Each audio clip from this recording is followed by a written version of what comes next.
Welcome to a special series of Inoki Uncensored Folks. We are featuring stories behind Inoki's 20th anniversary festivities. And today we are featuring one of our valued sponsors, BioAro, a proudly Canadian biotechnology company specializing in artificial intelligence and blockchain technologies, to share what all of this means and their revolutionary products that are putting the power of well-being back into the hands of the public.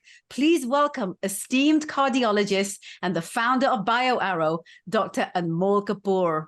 Dr. Kapoor, I have been waiting to have this conversation with you. I love your story and I want the opportunity to share that with everyone. Thank you for agreeing to be on the show. Thank you. Thank you for having me. And you are amazing. And thank you so much for an amazing introduction.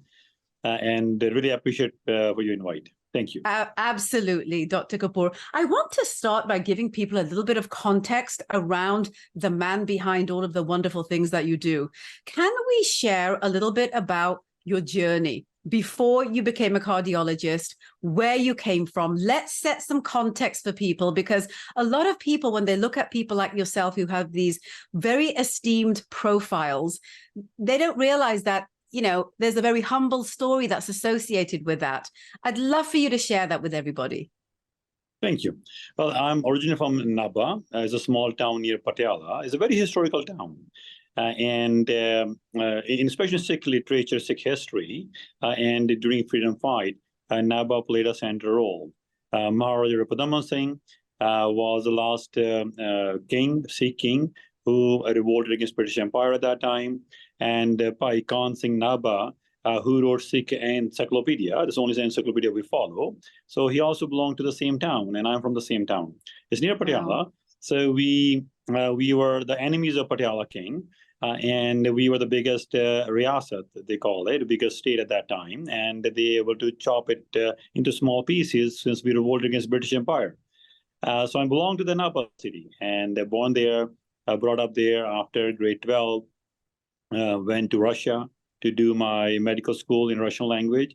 And that was really after the collapse of the Soviet Union. So I have seen the impact of socialism and how people are living and what was happening in those challenges, and learned Russian language and earned my second certificate of a Russian language teacher. So I can teach Russian too, if need to be. Forgetting some words now. And then I came to Canada in 2000. And at that time, I was speaking more Russian than English. And I was thinking more Russian than English or anything else. And I came here, wanted to do my information technology degree because I wanted to learn some basics of computer science. So I did enroll into a program in management of information systems, MIT, and understood how the technology works, what the programming languages are, took a break from health sciences, and then started my journey back again in Canada by doing internal medicine residency in Edmonton, U of A, and my cardiology residency in Winnipeg, University of Manitoba. I went to Cleveland Clinic to do my vascular medicine training. And then in 2011, I started my first business, my first clinic, my first venture. And so last 12 years has been an amazing journey. And I'm so excited. Oh my gosh. I feel that the story that you just told there requires an entire hour to explain it and to deep dive. It's beautiful. It's fascinating. And I'd love to have you back on to have that conversation. But you are here today to talk about this revolutionary company that you founded called BioAro. It is not the first company that you founded. You have several different companies that you have, spearheaded. I'd like to maybe touch upon those a little bit before we actually deep dive BioAro, because I feel it'll give people a lot more of a three-dimensional understanding of perhaps a little bit of your mind and how you think. Thank you. In 2010, I graduated and went to US, did some training in vascular medicine, got my exams done in Canada, got my licensing, and all the things were done here. So, but the biggest struggle in Calgary when we moved here after all this education, I realized that in the city of Calgary and across Canada, South Asian community is high risk for heart disease. I learned in medical school that 3 to 5 times higher chance for having a South Asian a heart attack or die from a heart attack than anyone else in Canada. At that time, people weren't much aware. People didn't want to do anything. And there was a policy paralysis, a decision paralysis at many levels. at the government level in Alberta or nationally. At a hospital level, my colleagues had no idea what is happening with the South Asian people, why the symptoms are vague, and they would be sent home with not a proper treatment, with more complications were happening. And our community wasn't even aware of this risk for them. Mm-hmm. So we founded a charity at that time, Dil means heart in Hindi and Punjabi. So to help bring knowledge, help improve access, linkages, and help bridge this gap that exists between at the policy level, at the government level, at the hospital level, educate my peers, and also community level to help educate population so that they're able to tell the story better when they go to hospital. So it was a project started with the volunteer-run charity through that, which led me to open my first clinic called Advanced Cardiology in Northeast Calgary. And the reason was at that time, no one wanted to work in Northeast Calgary. It's like a Brampton of Calgary, you may call it. Okay. And the most specialist doctors at that time were working in the richer neighborhoods, more downtown, more south of downtown, which is a more affluent neighborhood in Calgary, maybe a little bit northwest, but no one wanted to work in Northeast community. So I was the first specialist that opened my practice there because that's the population that needed help.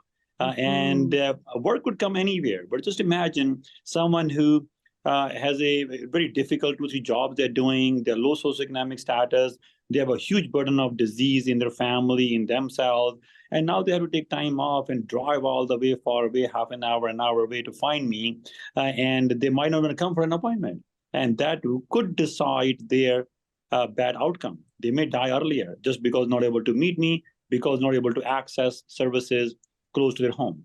So this first project, we started Advanced Cardiology. From there, we grew up in 2018, expanded to nuclear imaging and advanced vascular medicine and other testing for the patient populations. We don't have to drive far away, and we'll be able to provide them care when they need it, when they require it. And through charitable initiative, we were able to found a heart failure clinic, which was Canada's only charitable heart failure clinic. It sounds ironic in public healthcare system that you have to have a charitable clinic.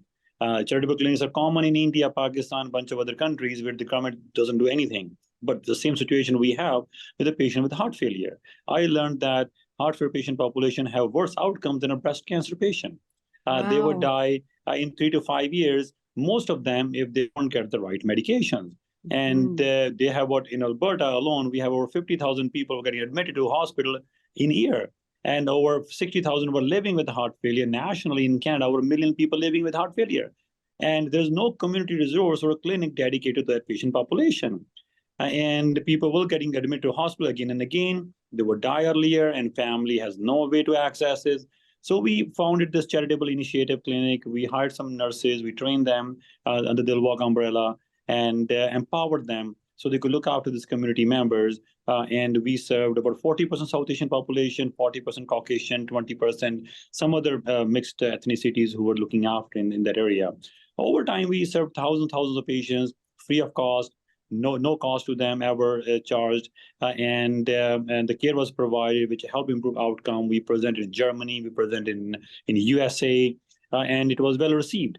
And from there, from founding this advanced cardiology clinic, some of my colleagues came out. They said, "Anmol, we want to improve access." And Medicine Hat, another town in near Calgary, so we opened up Southern Alberta Medical Clinic with a multi-specialty imaging center there. Edmonton guys reached out to me. Then we founded Alberta Cardiology there, and I guided them, and we started multi-specialty practice there, so we can help improve access.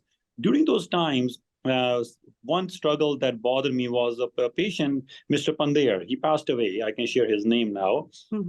Punjabi guy, came from India, and I still remember vividly, I was in Orlando attending American Heart Association conference there. And one of the nurses called me, and she said that I don't know what to do. I said, "What happened?" That this patient's son is very angry at me. I said, "Why the son is angry at you?" She said, "Dr. Put him over the phone." So I talked to son. Son said, "Dr. Kapoor, I know that you really want to help my dad, but I can't bring my dad to this see nurse every time when she's asking me." And I said, "What's the reason?" "Because I have to take my time off." And the reason nurse has to bring him to the clinic was to assess him, make sure he's not in heart failure, there's no water in his lungs, and make sure he get a requisition for the blood test. And then he would go to lab, get the blood test done, requisition, and then she would call again, then adjust a medication. So this way he feels better. He doesn't feel like he's drowning in water. So at that time, that was bothering the patient population, and that hit me that there's something is going wrong. Then I was talking to the patient, and patient said, Dr. Kapoor, I know you really want to save me. I'm from Punjab. I'm Sikh. I know it's my destiny now. Just let me go. Don't fight for me. I said, no, I can't let you go. I just can't. I can't let you just go just because your son cannot access, cannot bring you there. So we found a way. We tried to find a way to help him. Eventually, disease took his life over.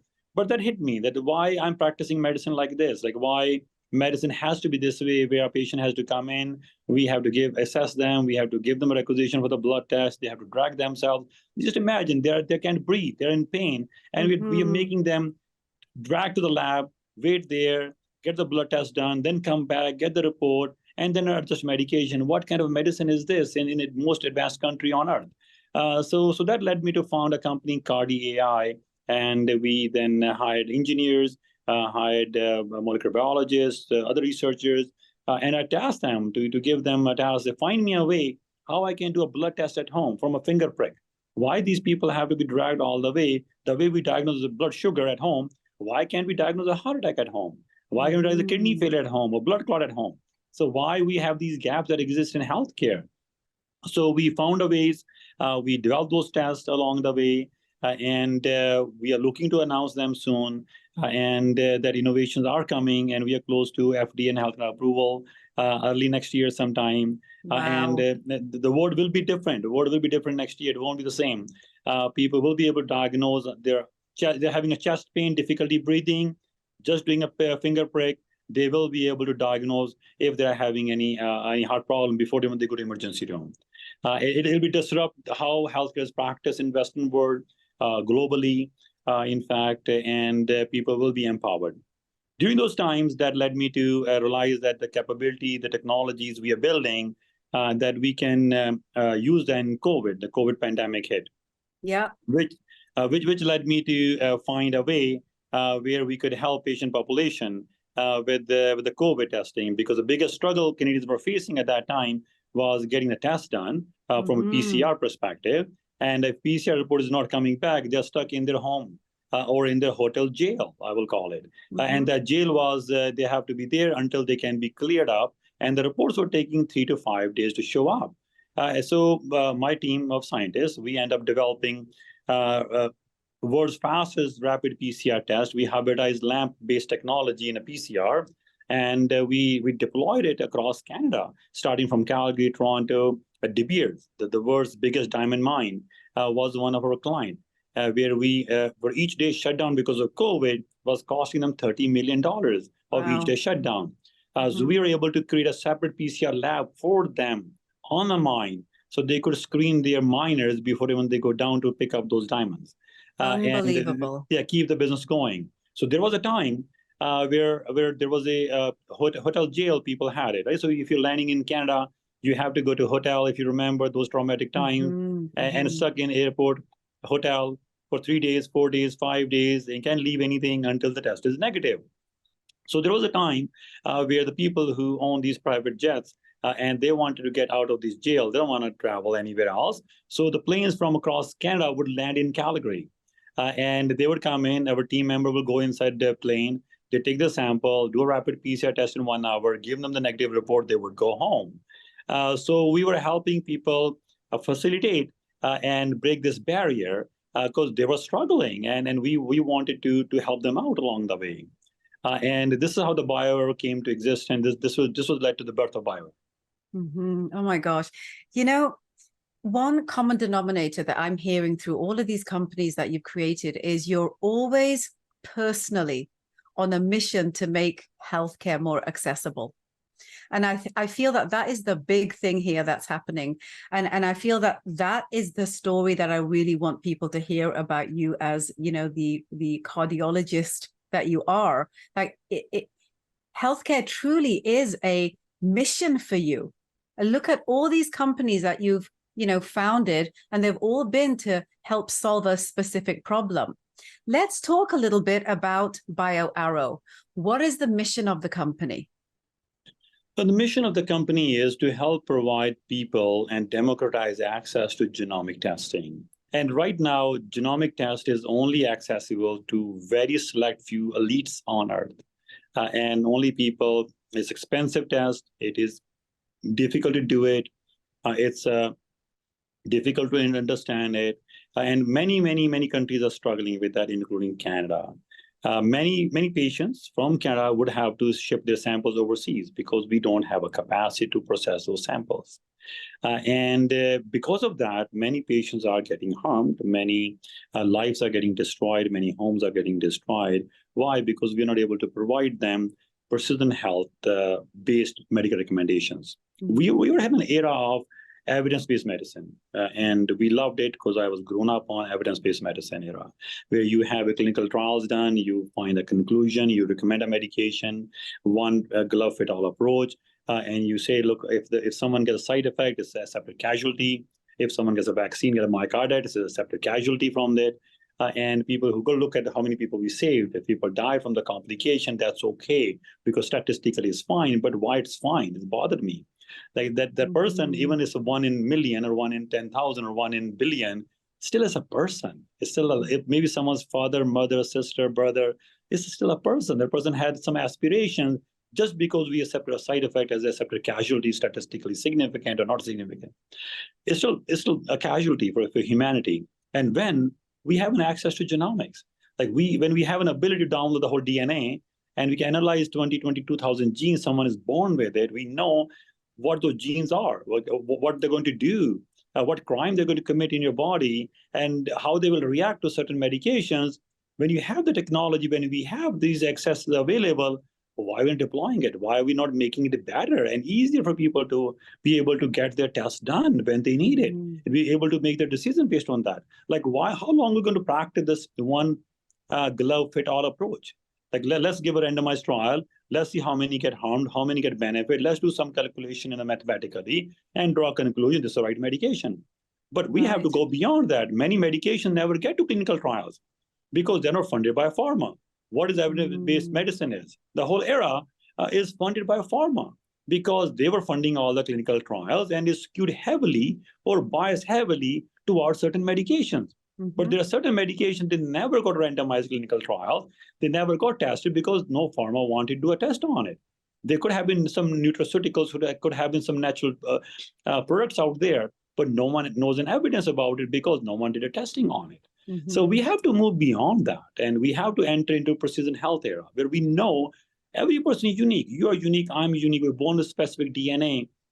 This special code our parents gave us, the God gave us, and that this master key has all the information needed for us. It master key decides when we get old, when we get sick, when we get diseases, when we get pregnant, when we not get pregnant, what is going to happen to us. Absolutely. I'd like, for those people who aren't familiar with genomics, can you explain to people exactly what that is and what this testing you're talking about can accomplish for people? Can we like just make that very clear for people? Thank you for asking. Most people confuse genomics with genetics. So genetics is one example, I can call it. If you have a David Beckham, if you follow football, and you want to follow David Beckham's journey from his birth. Okay, which school he went to, which club he was playing, then how did he went to the nationals, then he started a Premier League, then he went to the national teams, then he was trying to win the World Cup. He never won the World Cup. He was not successful, but the journey, you're following him till the end of his life. And that is called genetics. You're looking at one gene, two genes, trying to follow the penetration of that gene within the family and what is happening to that person from that gene. Genomic is looking at every gene possible, looking at David Beckham, his team players, his coaches, his physiotherapists, his doctors, his nutritionists, his home, his air he's breathing, the water he's drinking, the food he's eating, the clothes he is wearing.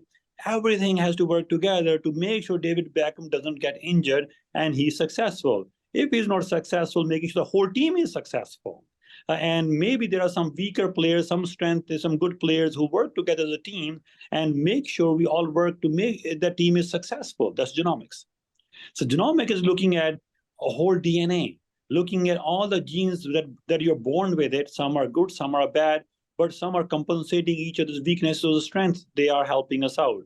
And understanding the environment they are exposed to. Sometimes you're born with those genes, doesn't mean we have the disease, but environment triggers that. Sometimes a person who might have a criminal intent but never committed a crime, but the environment triggers that crime sometimes. Same way, we have to look at what kind of coaches they have, what kind of doctors they are looked upon, what kind of diet they have, what kind of medication they're using. Sometimes medication trigger this bad side effect, like COVID vaccine triggering myocarditis, and many more examples of that. Statin causing muscle aches and pains. And many blood pressure medication could cause some kidney harm. There are many medications listed limitless on this thing. So genomic is looking at all of those things specific to your DNA, specific to you, and understand what is the right diet for you. By just saying the Mediterranean diet is good, or Indian diet is good, or keto diet is good, well, let's see from genetically or genomically what diet is good for you. You have which allergy? Why do you have allergies for from any medication or environmental or mold or something else? Because you might have some genetic predisposition that is causing those responses, expressing as an allergies. So why do you have injuries from exercising more often than other people? Like why certain players get injured earlier than other players? Why certain players die earlier than other players? So it's genomic that plays a role in that. And what kind of diet you should be following, what kind of exercise you should be doing, and how do you getting your annual exam done with your family doctor? When you go see a family doctor annually, what does the annual physical exam even means?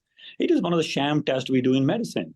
Yeah. A doctor will come in and listen to your heart, listen to your lung, examine your abdomen, and order some blood tests for you, maybe get a pap smear for a woman, maybe a PSA test for prostate cancer, bunch of few screenings they do, and they say, hey, you're fine, you go home. And guess what? 6 months later, oops, we just discovered a new cancer in you. Yeah. Oh, we didn't know that. Oh, we just discovered a heart attack. You just had it. I didn't know that. Sorry. I wish I would have paid attention to those things. Someone developed a dementia suddenly. You got a stroke suddenly. But we had a physical exam, doctor. I just saw you 2 weeks ago. I was fine. You didn't tell me that. Oh, I didn't know, Mr. So-and-so or Mrs. So-and-so. But genomics remove these headaches. Genomics knows you. Genomics tell you which risk you have. If you have a risk of heart disease, if you have a risk for cancer, if you have a risk of dementia, if you have a risk of other comorbid conditions you might be going to face in the future, you know that is going to come. Now you tell your family doctor, hey, brother, hey, sister, now you look after me. I have a risk of pancreatic cancer or maybe a high risk of colon cancer. Why don't you look after me from that angle? Forget examining my lung and abdomen every day I'm coming in and focus on the test that's going to kill me potentially. If you can catch those cancers earlier, I may end up living longer. Yes. You know what I love about what you're saying here is that you are giving back power to the general public, and you're also making this accessible, which has not been prior to. Can we talk a little bit about that component, Dr. Kapoor? Where do people go? I mean, is this ready to go into the market? Is it already in the market? Can you share that a little bit? And what should we expect in terms of taking this test? Like, what would be the procedure? Well, in genomics, so there are various types of testing can be done. And one way doing the test is taking a drop of blood. So people don't have to, the test is available and they can go to bioaro.com or call someone. They make the payment and they can do self-referral. They don't need a doctor to refer them. They can just call BioAro's phone number and be the master of their own destiny, be the CEO of their own health. And they call the number and one of the staff members will ship them a small kit and will tell them how to give a drop of blood and how to collect a sample. And once the sample is collected at their home, at their work, wherever they are, and then they can ship the sample back to Calgary. And we do all the testing locally here in Calgary. So we do have some collection centers are getting open in Toronto. We have collection opening in Vancouver, in Winnipeg, and we are spreading our network across Canada and globally eventually. So we do have it, and people ship those samples directly to us, and it takes about 4 to 6 weeks for the whole genome analysis to be done and the report to be generated. It's a comprehensive report. It's like doing a full body MRI 30 times the depth. Is that depth, okay, that deep. You're going to so much deeper level. And versus comparing to some genetic test randomly done, which is like an X-ray. And some people, that's why people get confused. People go to some genetic testing companies, they get a genetic test done. That Diamond doesn't. And those companies are like X-ray machines. There are many X-ray machines on this earth. There are very few MRI machines on this earth, and very few machines and MRI that can do full body MRI with 30 times the depth. So that's what BioAro is. So we tackle complexity of any kind, and we provide you the fine detail. We can find the needle in the forest, and with the precision, you'll know it. Why you have the symptoms, why you have the problems, and then we offer other types of genomic testing. So one is a whole genome sequencing, the whole DNA analysis. We also offer disease-based panel testing too, which are very affordable, $650 a test. And you name a disease, diabetes, a thyroid problem, or pregnancy problem, polycystic ovary disease, fertility problems, impotency issues, men health, women health, rheumatology, cardiology, endocrinology, you name it, kidney problems. Every disease had a genomic connection. There are genes that are linked to those diseases. If you want a pharmacogenomic analysis with the whole complete analysis, which drug you may respond better, not respond better, you want the whole database analyzed just for you, patient genomics, $650. It allows you to know everything about you, which drug you should be even taking in the future, and if you're taking the right drugs for you. Then we also do microbiome testing. Microbiome is such a fascinating area. So many times people talk about is, people say, DNA, yes, I'm born with DNA. I can't change it. What do I do? What's knowing? What's value of knowing? If I have a risk for cancer, I don't want to know. But one thing is people need to understand, yes, some genes you're born with it, but you can screen much better, much earlier. But there's many things you can still modify that. And microbiome is one of those things. In our gut, we have millions of bacteria and viruses that decide our destiny. Our stomach is our second brain. So when you say a gut feeling, I have a gut feeling, Raj is an amazing person.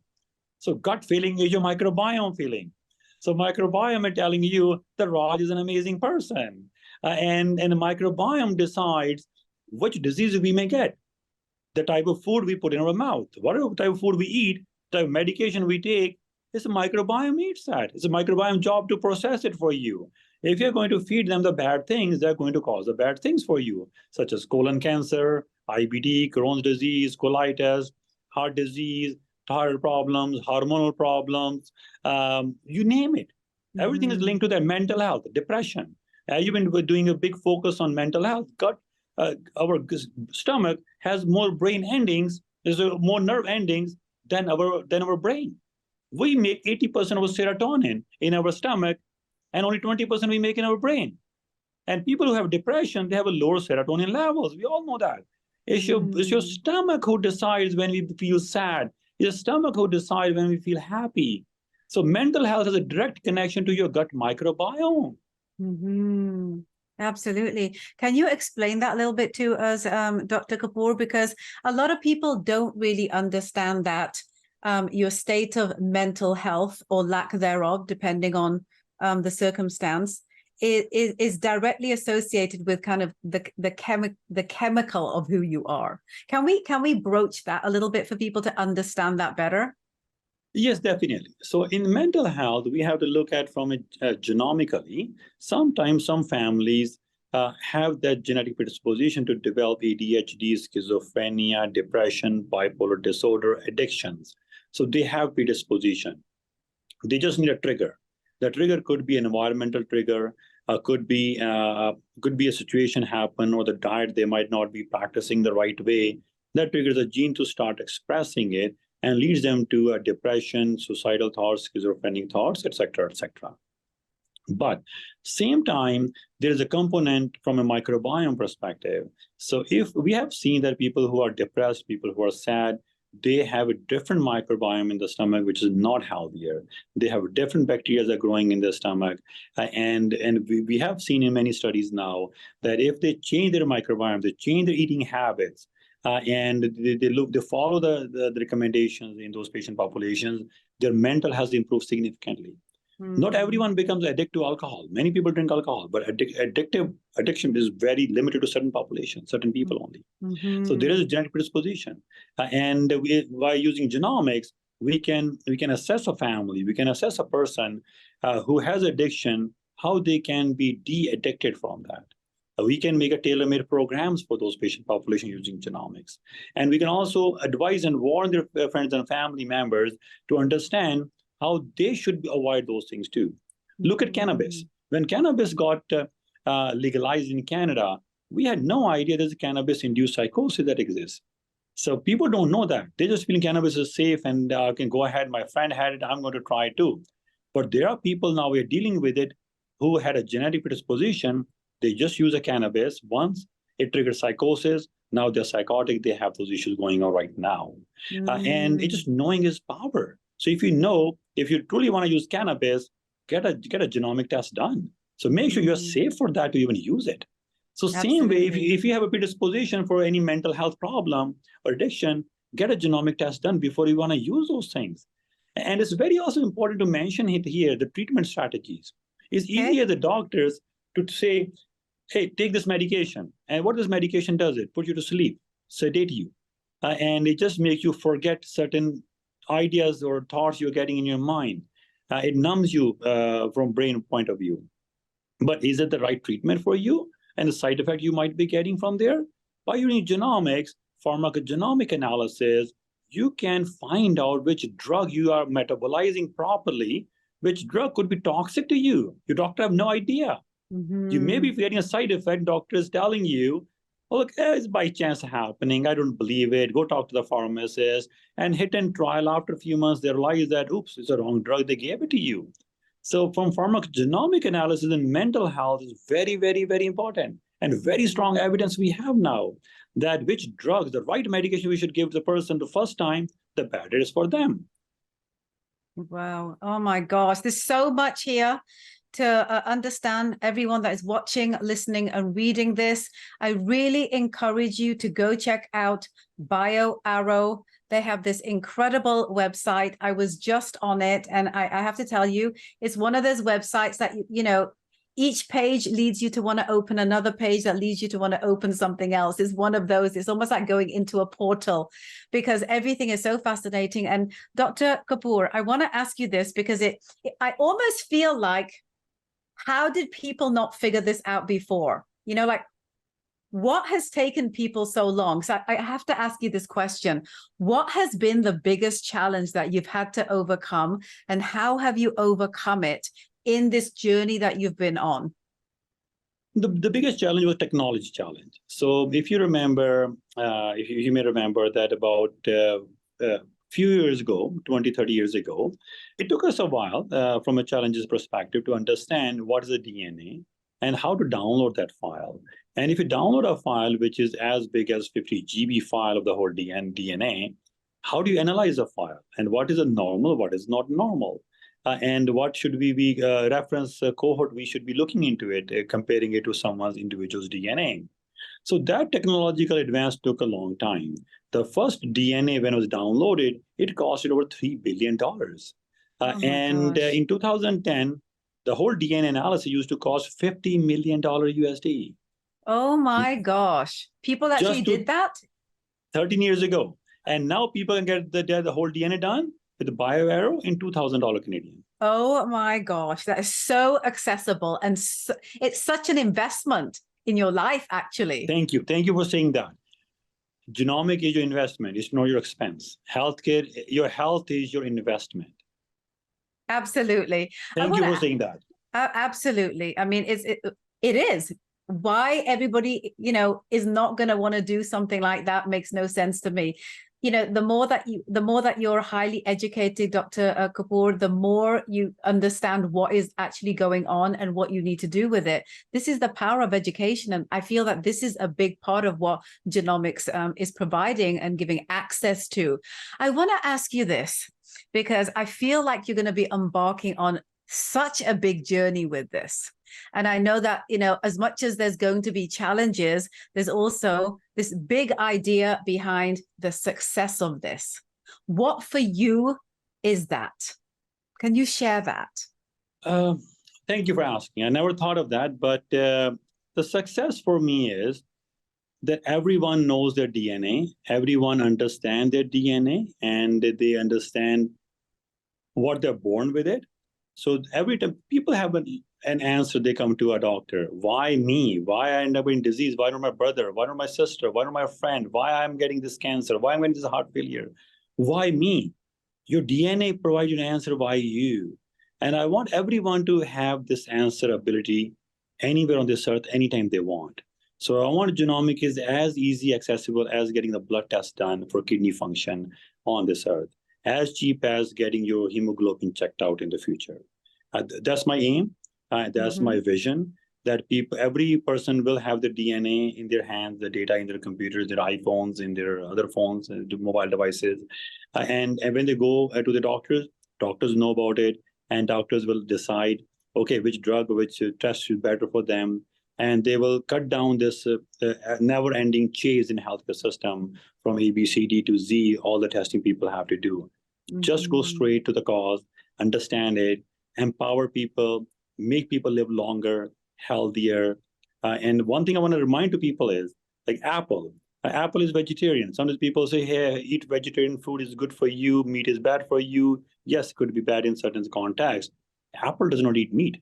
Orange does not eat meat. Apple is vegetarian. But Apple is designed to die one day. So DNA tells Apple to die one day. But what you can do is, you can increase Apple's shelf life by keeping him in the fridge, giving him the humidity properly, looking after the apple properly. Now the apple can last longer than in the heat itself. So that's what your body is. Yes, people say, look, you're born with something, you're going to die eventually. Yes, everyone is going to die eventually, but you can prolong your life. You can live a healthier life with the less side effects, less medication you should be taking. And genomic has that power. I'm looking that average person living 100 and above years of age. Wow, my gosh. So let's recap for everybody where they need to go to be able to access this testing. I know that your central headquarters is in Calgary, but you're also expanding. Can we talk about a little bit about that journey? Where can people, maybe in the next 6 months to a year, what can they expect to see and access at BioAro? They just call bioaro.com and they call our phone number. Someone will pick it up. They will help answer the questions, and they will just have to make a phone call, and they will help plan the whole journey. Where to pick up a kit, how to ship a kit, how the sample will be arriving, how they will be getting the report. They will explain everything to them.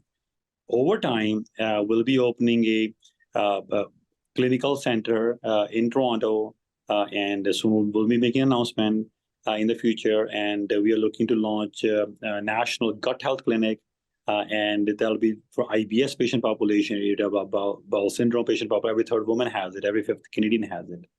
And Vancouver, the same way. So we are embarking on this national journey, and soon to be international journey. We'll be in the US. And one thing I want to tell to people is, there's no constraint. You could be in India, you could be in Timbuktu, you could be in Johannesburg, you could be in London. You could send your sample from there to us. Wow. And we can provide you care right there from here. Wow. Wow. I'm so fascinated by this and by your journey, Dr. Kapoor. I want to ask you this, because I want to ask you this more for budding entrepreneurs, people who are coming into, their professional career, because I really do see you as a leader, a role model for many people in terms of finding the passion that is important to you to follow, and then doing all the things you need to do to action them and bring them to fruition and to serve humanity. This has really been your journey. What one piece of advice for budding professionals and entrepreneurs would you have wished to have known when you got started?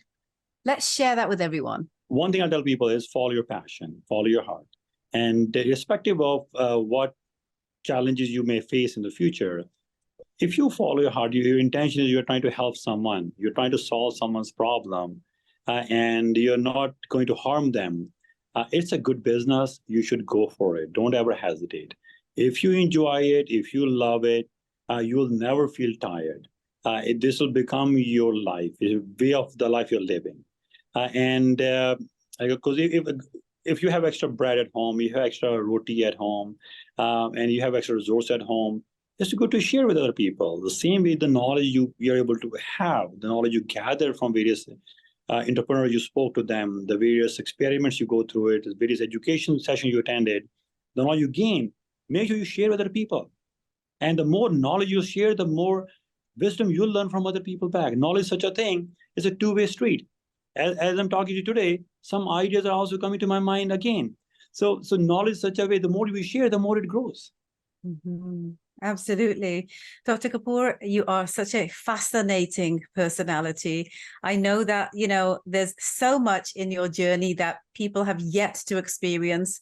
You have your fingers in so many health pies, and the common denominator is that you want to just make healthcare accessible to everyday people. That journey that you're on, I am absolutely proud to say that I had the opportunity to talk to you. Honestly, I find you so fascinating. I really, really do. I'd love to have you come back on again and talk a little bit more about this. I know you have so many things that you have yet to share with everyone. And I'd like to have the opportunity when you're a little further along your journey for us to be able to pick right up from where we are today. Is there anything final that you'd like to share with everyone? Nothing. Thank you so much for having me. I love to come and share, and I'm honored. There's so much to do. It's like talking about genomics, talking about space. It's easy to talk about Mars, Jupiter, Sun, maybe some stars, but you're talking about galaxies, Milky Ways, and after Milky Ways, and so many Milky Ways beyond that.